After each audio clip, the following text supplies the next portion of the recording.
I think the presiding officer ruled that we will take it up later on, but if Senator Judge Pangilinan will insist, then I have to object on a point of order.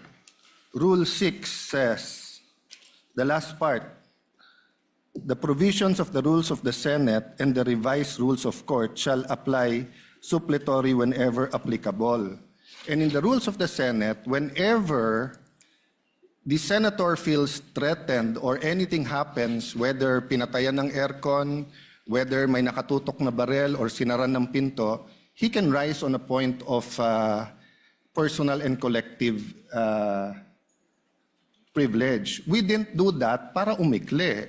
Now, if we're going to argue today rather than ask them about due process with a simple manifestation from Senator Padilla na hindi totoong binabastos o binabaliwala ang ombudsman, registered mail lang kaya hindi pa nadagdag.